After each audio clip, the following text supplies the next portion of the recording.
práctica para ustedes. Nos vamos a enfocar en este caso en lo que son 5 ejes. Primero vamos a ver cómo es que se clasifica la hipertensión arterial, luego cuáles son los principales grupos lógicos y cómo los vamos a elegir o cuándo los vamos a elegir. Tercero, qué medidas no farmacológicas siempre deben acompañar al tratamiento de hipertensión.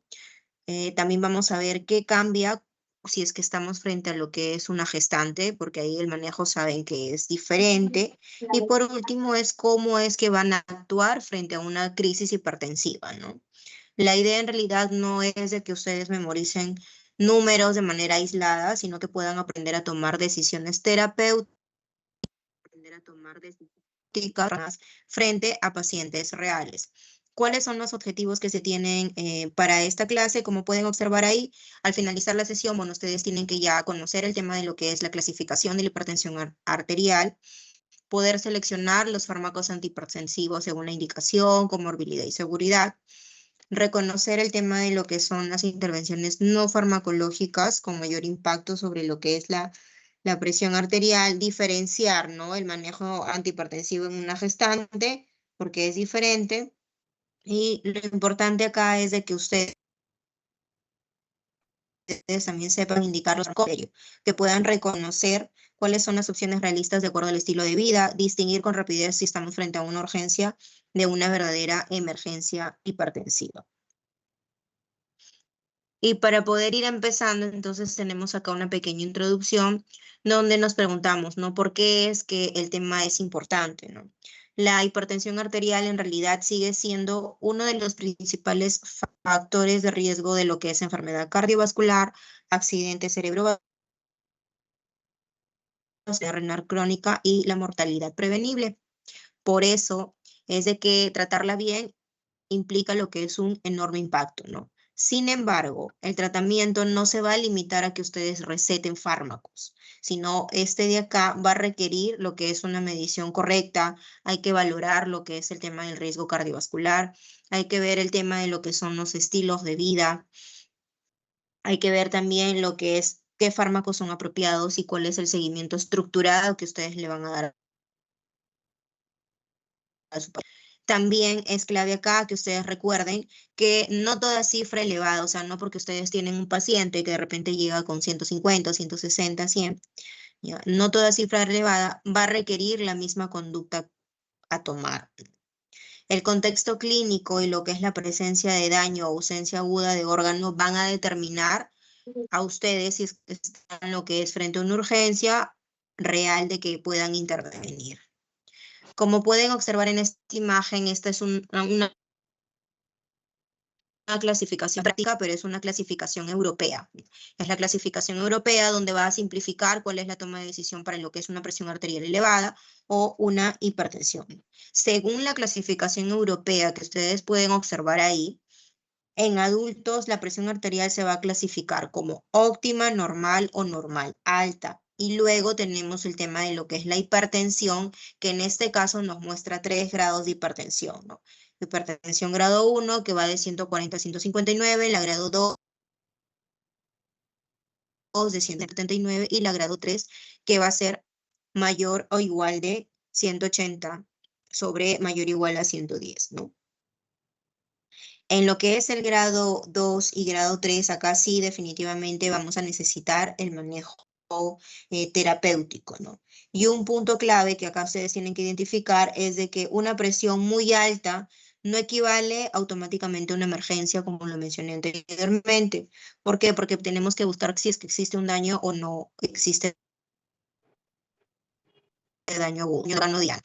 Como les estoy mencionando, esto de acá es según la clasificación europea, pero ustedes saben que también existen lo que son las guías del AHA, ¿no? Entonces, según las guías, la clasificación, según la guía del AHA, ¿no?, que es de la American Heart Association, hay una clasificación que nos dan. Acá ustedes solamente pueden valorar que son 2 grados de hipertensión, el estadio 1 y el estadio 2, ¿no? Y si es que se dan cuenta, para lo que es el AHA, el estadio 1 equivale a que acá nos dice que es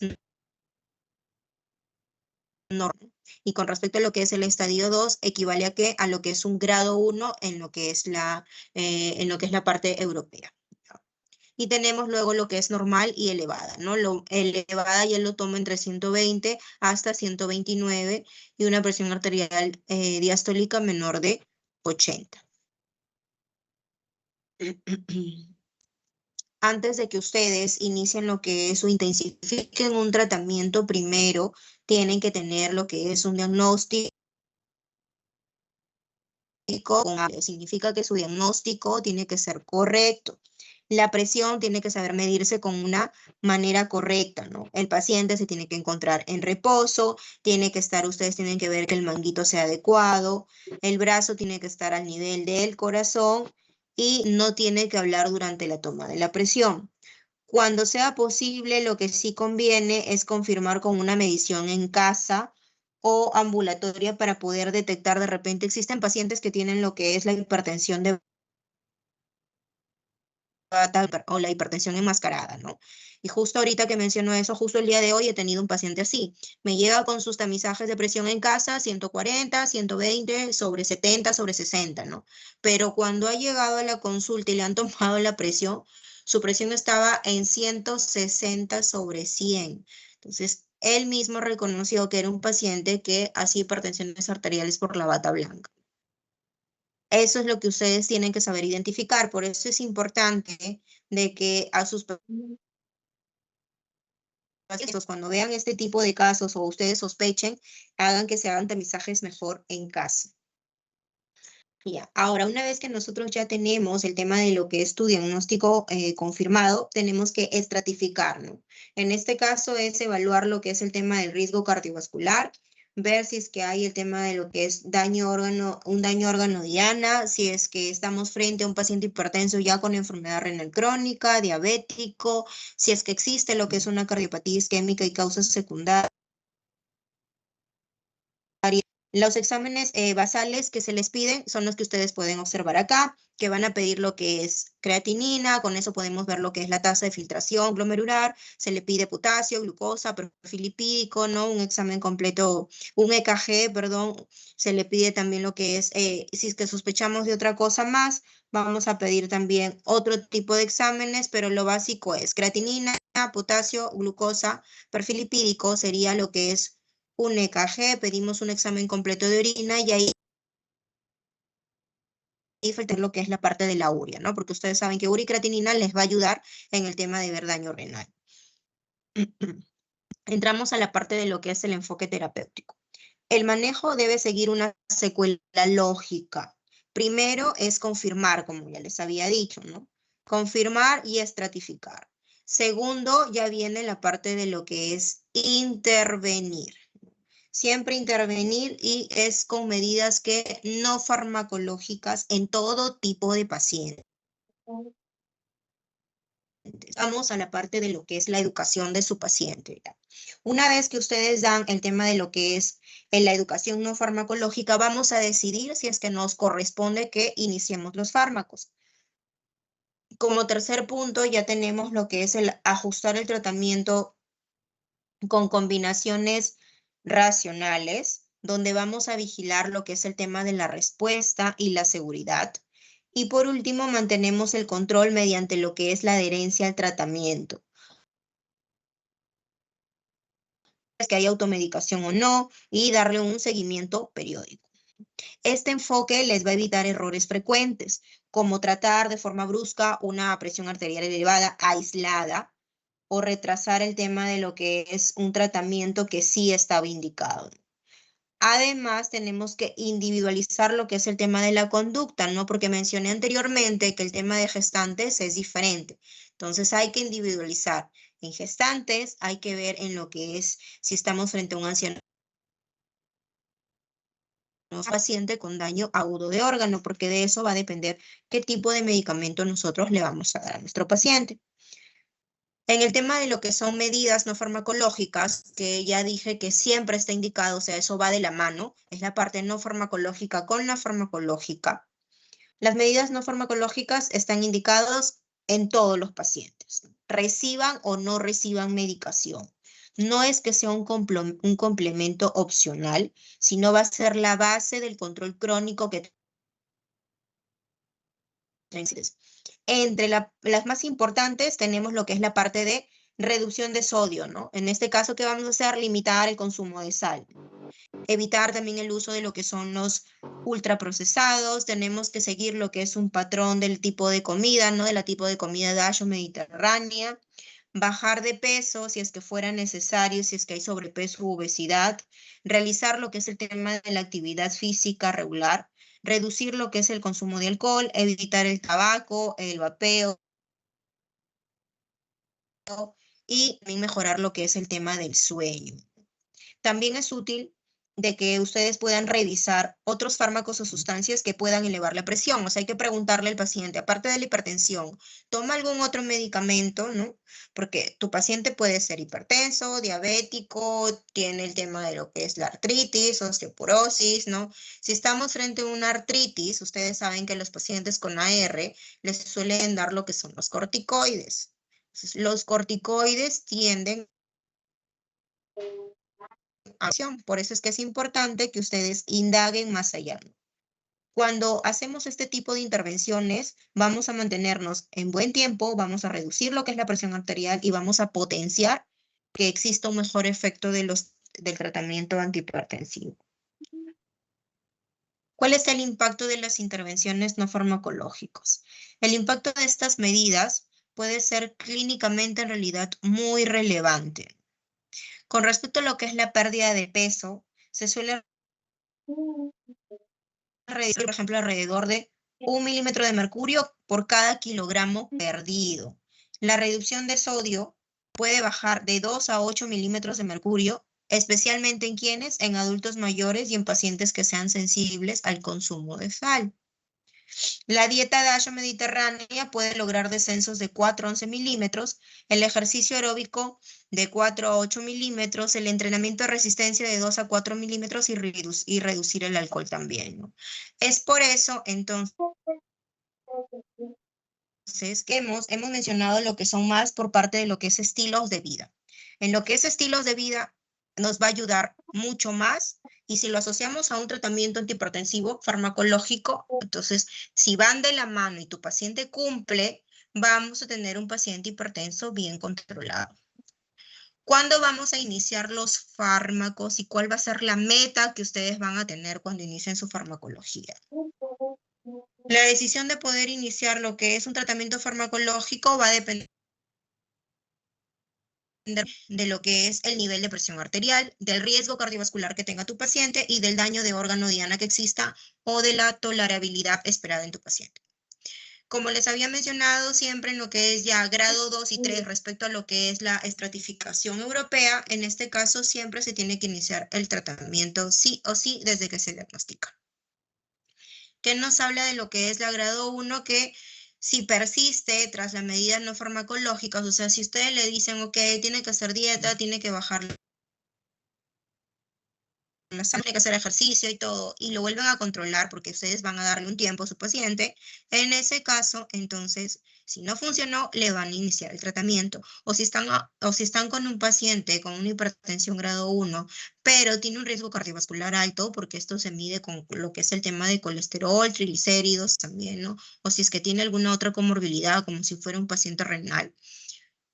En este caso, sí se debe iniciar el tratamiento, sí o sí.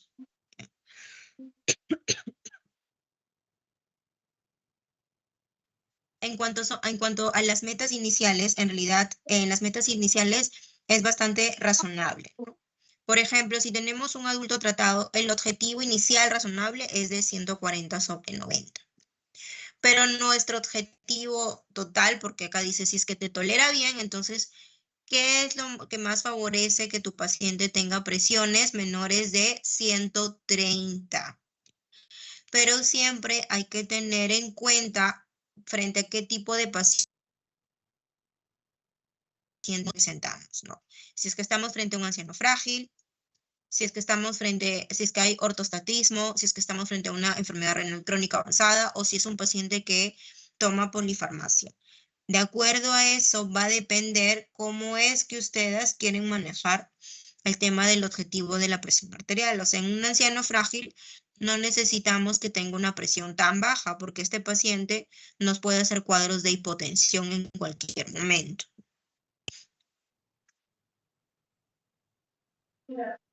Respecto a lo que son principios de la terapia farmacológica, hoy en realidad se recomienda empezar de una manera simple, pero que esta manera sea efectiva. En muchos pacientes, la estrategia preferida es que se inicie con una combinación de 2 fármacos en una sola tableta, que sí se ve, claro que no hay por medio de lo que es el seguro, pero en lo que son los medicamentos que han salido, sí hay combinación de fármacos, ¿no? Ustedes saben eso. ¿Por qué? Porque esto en realidad mejora el tema de lo que es la adherencia y acelera mejor el control. Un paciente es más fácil que tome solo una pastilla, que le digas toma una a las 8 o toma otra a las 9 de la mañana. Entonces ahí la adherencia al tratamiento puede ser un poco más complicada, ¿no? Y la elección va a depender mucho de qué, va a depender del contexto clínico en el que estén. Va a depender de la edad, de la función renal, del potasio, de la frecuencia cardíaca, de las comorbilidades, si estamos frente a una gestante, y también muchas veces depende de los costos. Los medicamentos que suelen ser la pastilla combinado, saben que los costos pueden ser un poco elevados. Entonces, esto nos hace tomar otro tipo de tratamientos, ¿no? Además, cada grupo saben que tiene alertas específicas. Con respecto a lo que son los YEC y los ARA, lo que tenemos que hacer es vigilar el tema de lo que es la creatinina y el potasio. Si vamos a dar lo que es un diurético, tenemos que ver el tema de lo que es el volumen y los electrolitos. Y si vamos a dar lo que es calcio antagonistas, tenemos que ver el tema de este tipo de medicamentos puede producir edema en los pacientes, ¿no?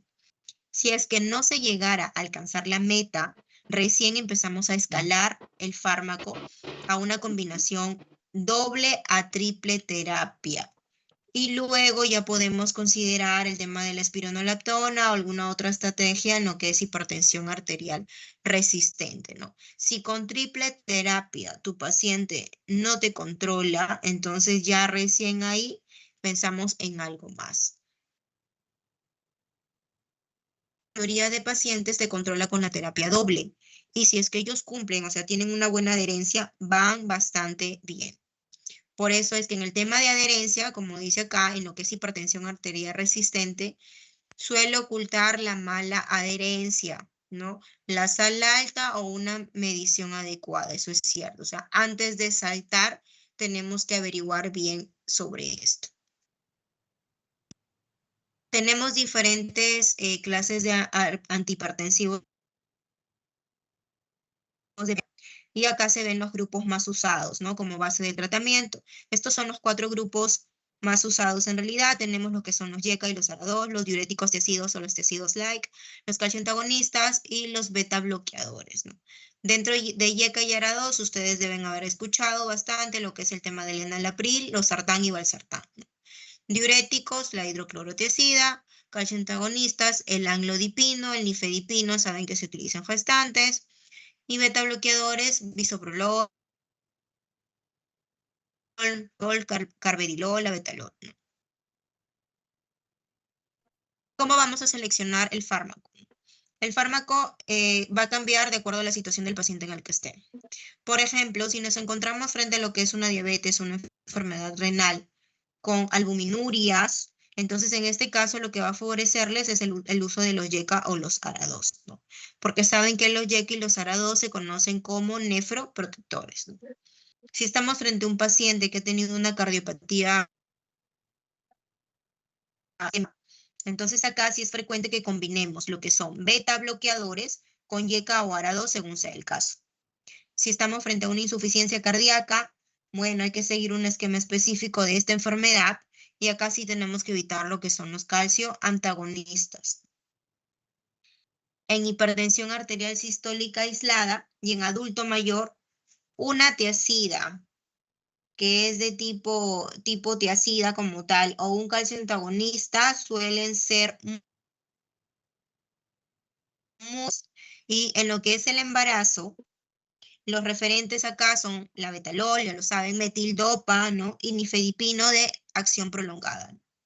En pacientes que tienen gota o hiponatremia recurrente, conviene reevaluar lo que es el tema del uso de las tiazidas.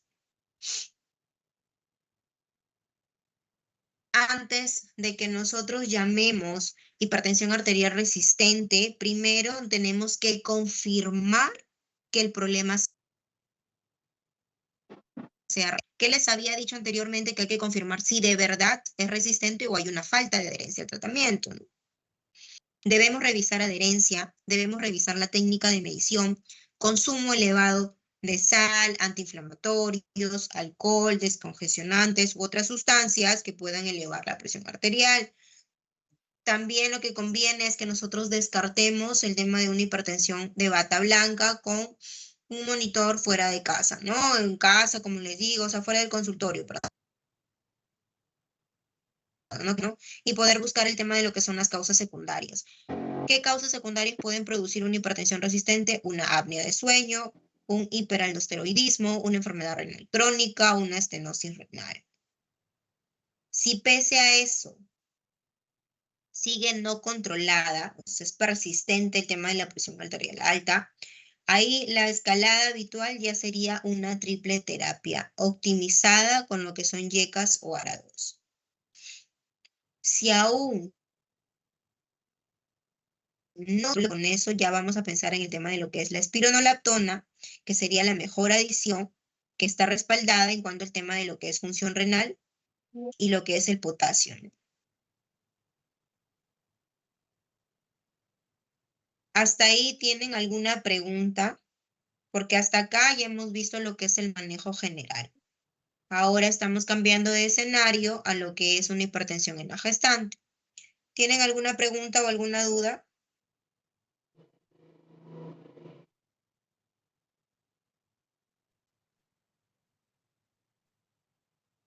No, doctora, todo Todo claro. claro, doctor.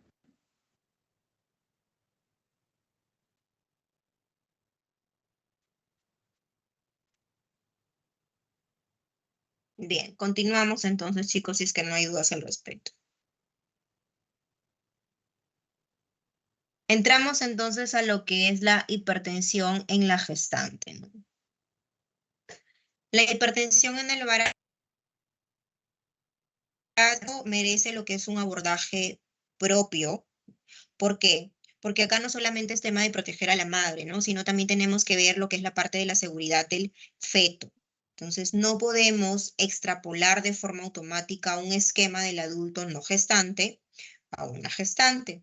Y en este contexto de lo que es hipertensión en el embarazo, van a cambiar los temas de intervención, las metas y sobre todo el tipo de fármacos permitidos, que bueno, anteriormente ya les he mencionado acá.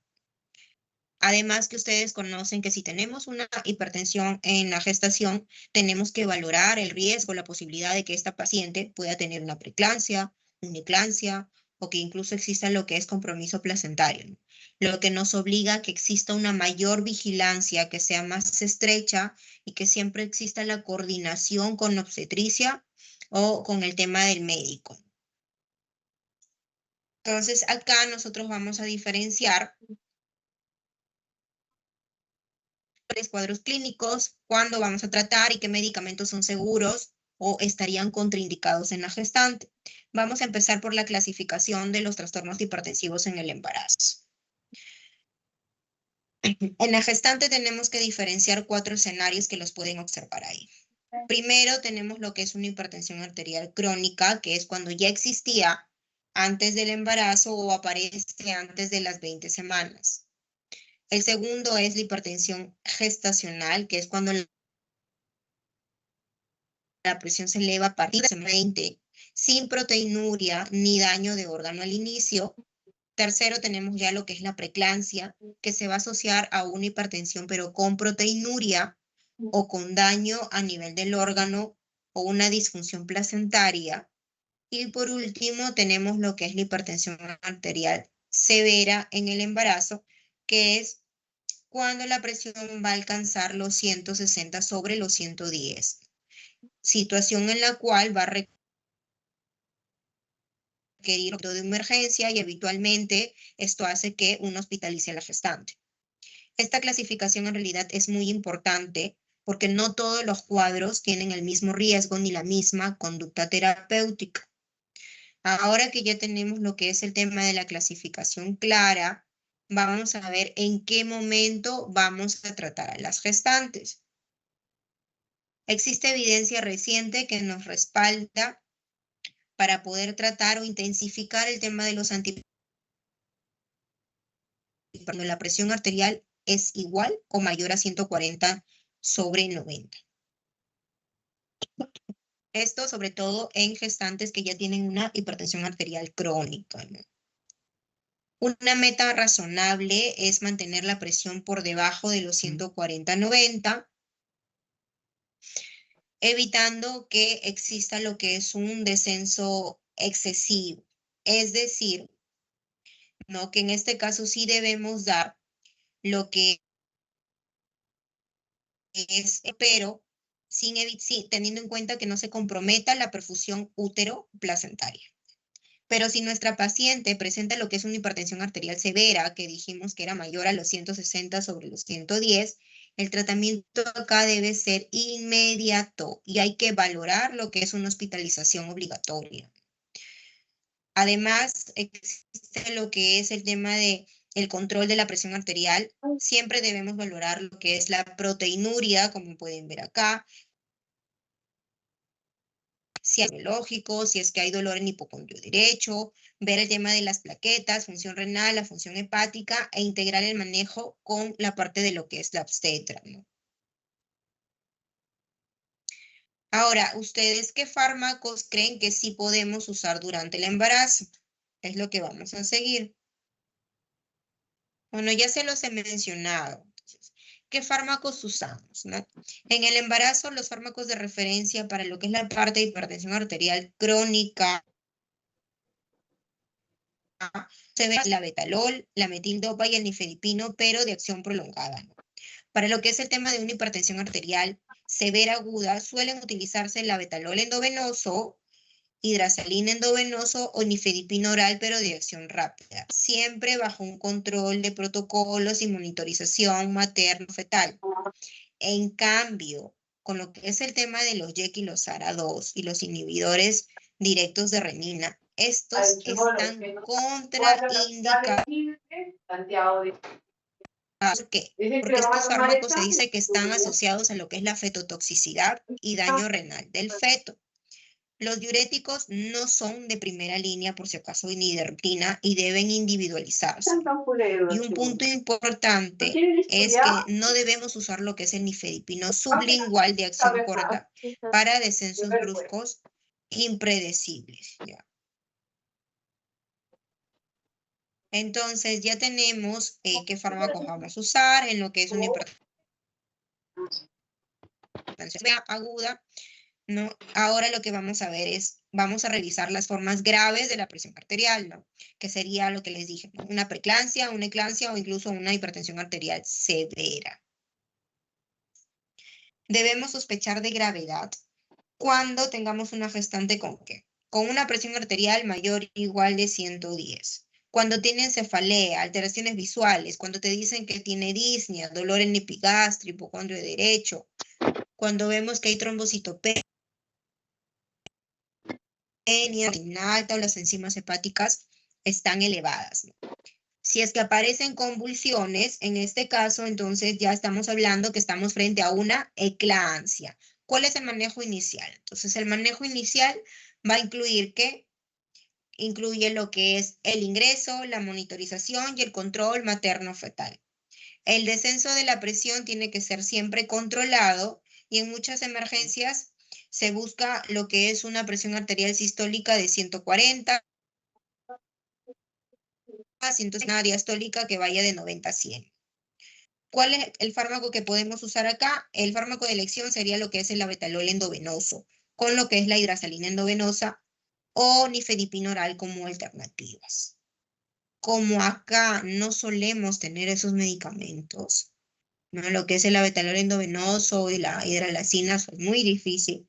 Siempre usamos lo que es el tema de nifedipino oral.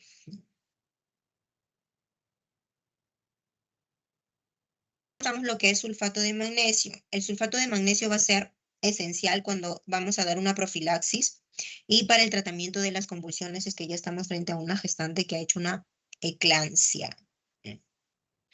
Hay que decidir oportunamente el tema del parto con la obstetra según la gravedad y la edad gestacional.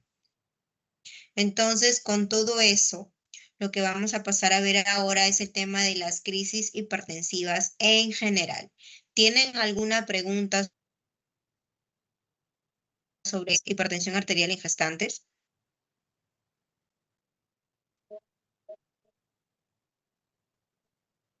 Doctora, Dime. había mencionado sobre el nifedipino sublingual que no se le debe dar a la embarazada, ¿así? Claro, no se da porque puede bajar la presión muy rápido.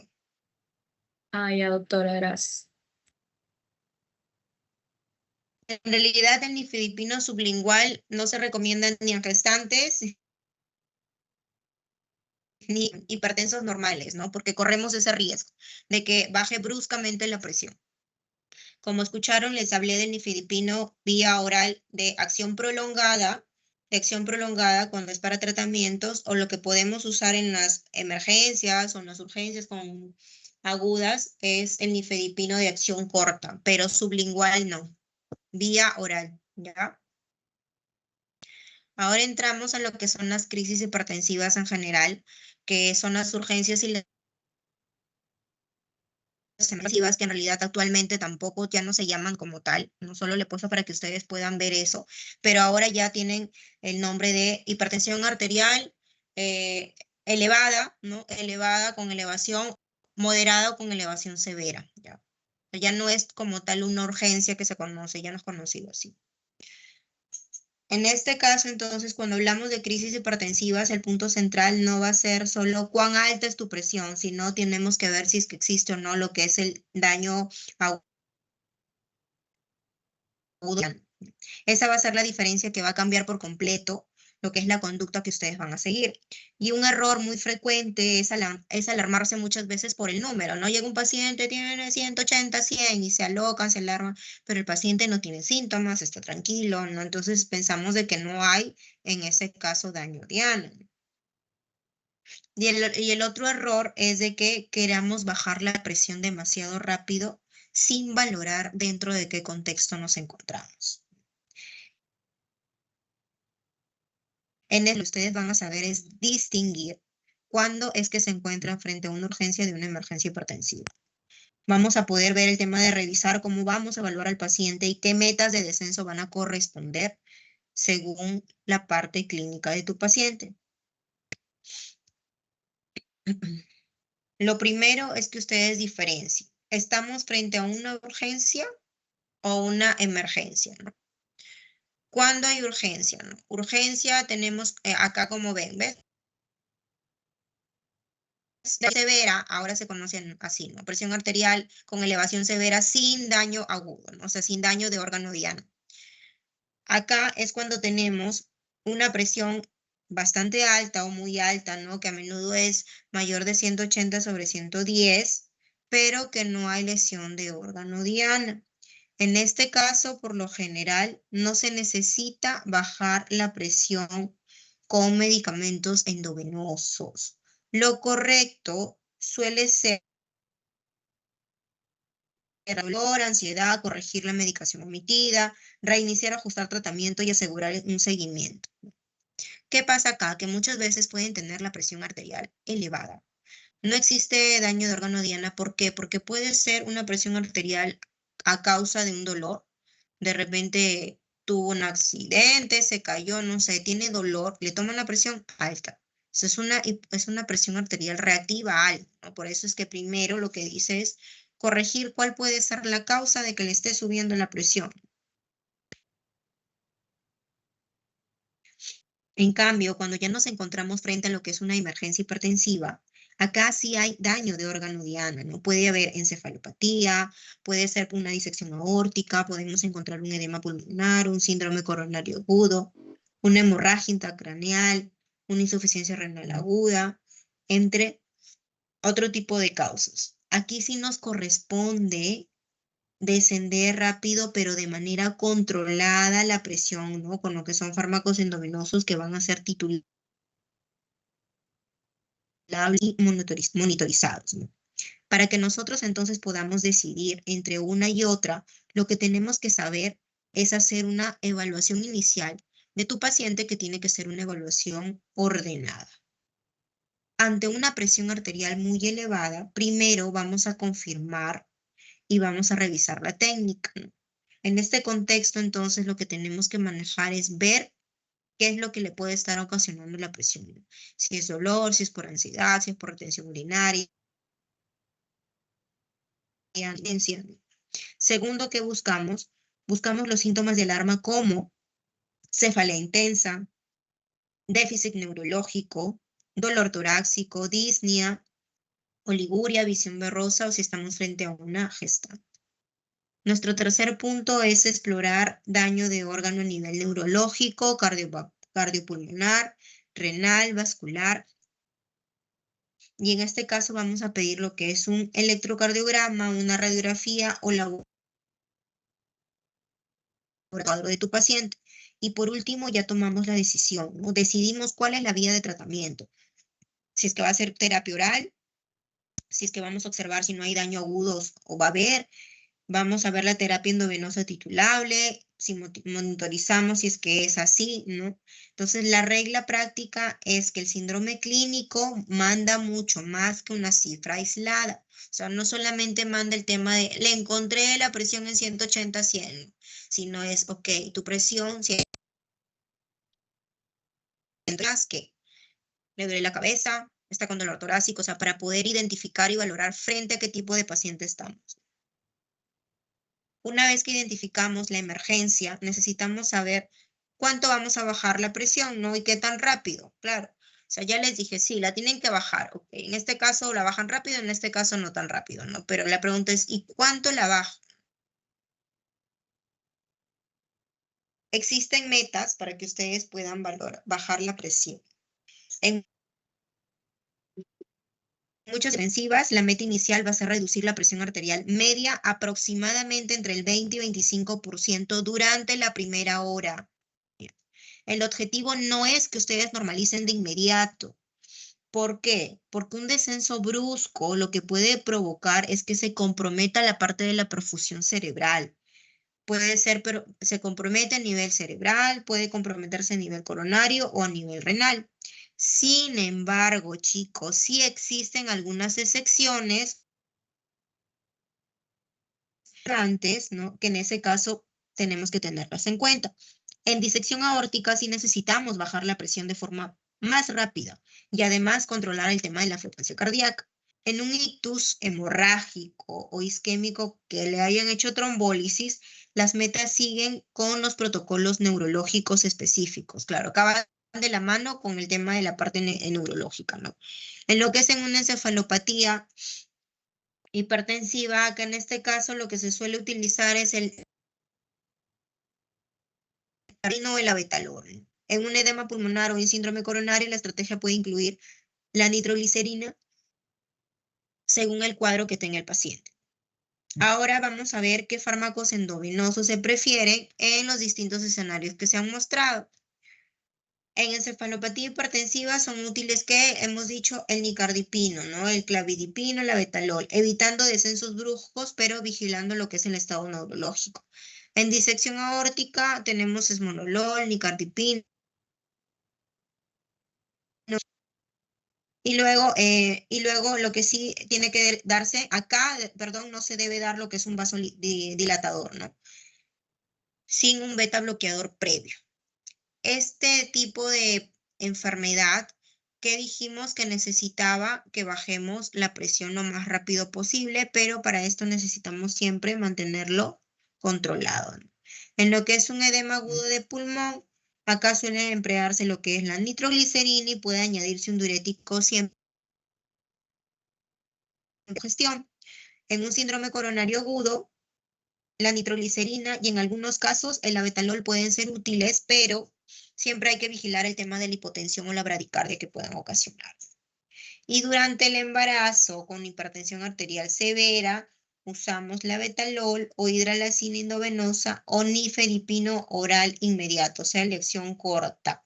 Pero acá sí saben que en lo que es gestante seguimos protocolos, ¿no? Hay protocolos obstétricos específicos.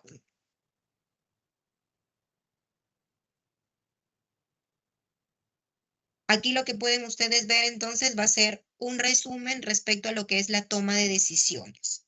Este algoritmo va a resumir, si un paciente llega con presión arterial elevada, primero preguntamos, ¿hay daño agudo o no? Si no lo hay, el manejo entonces suele basarse en lo que son medidas de que hemos hablado de estilos de vida, que el tratamiento sea oral, que exista un buen seguimiento y vamos titulando progresivamente el fármaco. Pero si es que hubiera daño de órgano, hablamos que estamos frente a una emergencia hipertensiva y usamos fármacos endovenosos que van a ser también titulados, ¿no? Con un monitor. Si estamos frente a lo que es una gestante, entonces acá debemos activar lo que es la ruta obstétrica y elegir el medicamento más seguro para el embarazo. Algo muy importante es de que nosotros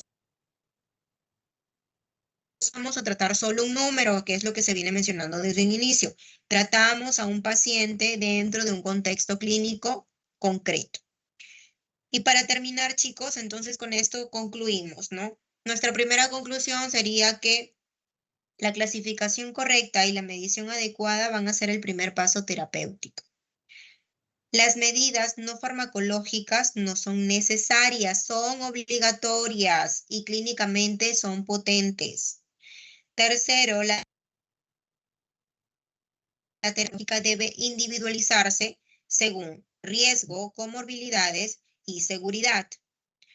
Otra conclusión que tenemos es que en las gestantes el manejo cambia de una forma importante por las implicaciones materno-fetales y por las contraindicaciones estrictas que existen de algunos fármacos. Y por último, que la crisis hipertensiva se define por el daño agudo de órgano diana y exige objetivos de descenso específico, ¿no?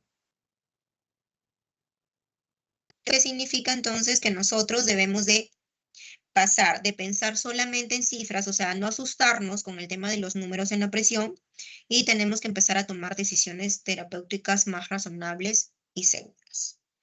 Hasta ahí, chicos, ¿tienen alguna pregunta, alguna duda?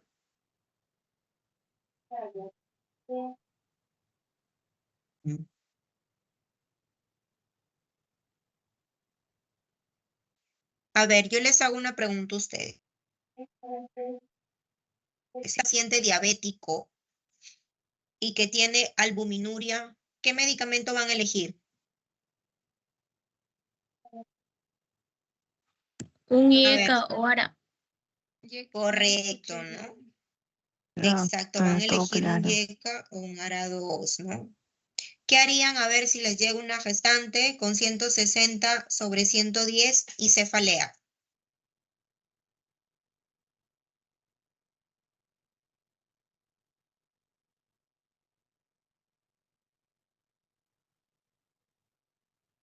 ¿Qué harían? Gestante con Se, 160/110 más cefalea. se sospecharía de lo que es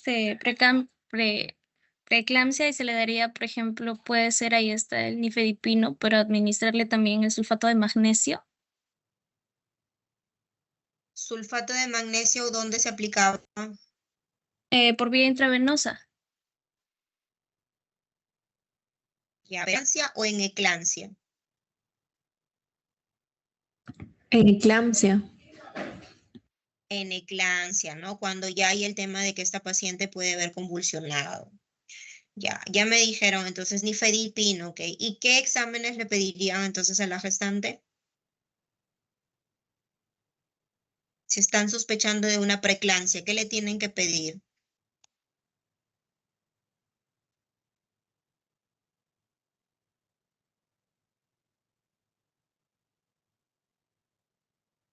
TGO, TGP, creatinina. ¿Qué más? Hemograma, perfil renal. Perfil renal, ¿no? Así es, tienen que pedirle lo que es el perfil renal, lo que mencionó su compañera TGO, TGP, que estamos hablando de un perfil hepático, y también acá les falta el tema de lo que es la proteinuria, ¿no? Con eso valoramos. Y por último, ¿cómo me van a diferenciar entonces lo que es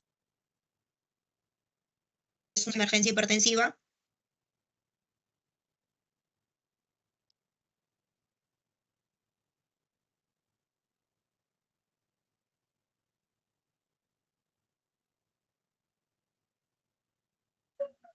Doctora, sería por la lesión a órgano blanco. Correcto, ¿no? Por el tema de lo que es que hay daño a órgano blanco y necesitan tener una presión arterial mayor ¿de cuánto?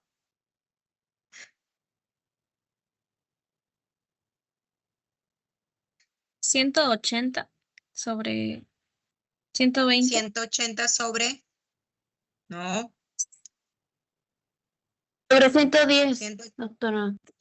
ajá, 180 sobre 110, ¿no? En algunos casos se maneja 180 sobre 100, ¿no? En ese caso ya podemos pensar y valorar si es una hipertensión arterial elevada, sin daño a órgano blanco, si estamos frente a lo que es una emergencia hipertensiva cuando hay daño blanco. ¿Alguna pregunta, alguna duda, chicos?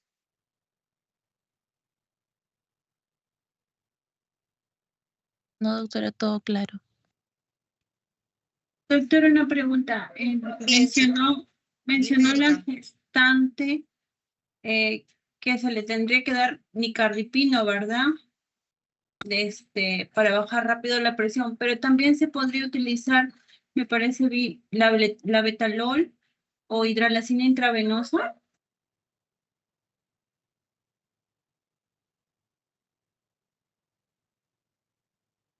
Claro, la betalol también le puedes dar. Ahora, lo que ustedes tienen que valorar es de que les hemos dicho, les he dado los fármacos que pueden utilizar, ¿no? Pero también tienen que ver si es que tienen al alcance esos fármacos. La betalol me parece que es el que se puede conseguir, ¿ya?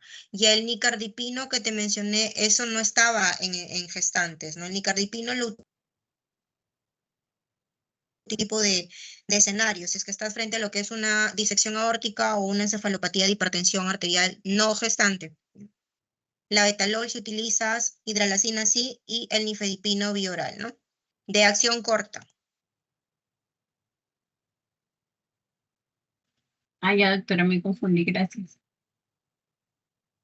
¿Alguna otra pregunta, chicos?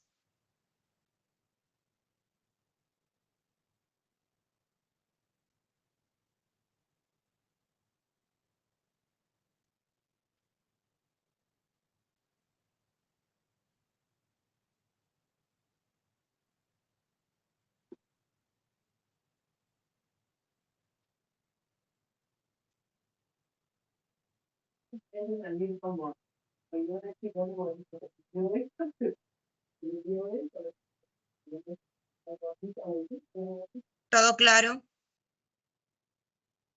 Todo claro, doctora. Bien, chicos. Terminada la sesión del día de hoy, ya me estoy comunicando con Yasmín para coordinar sobre la otra semana. Acuérdense que de aquí ya en 2 semanas es su examen parcial, ¿verdad? Esta es la otra, me parece. Sí, sí, en 2 semanas. El 27, ¿no? Sí. Ya, entonces ya estamos coordinando, Yasmín. Listo, doctora.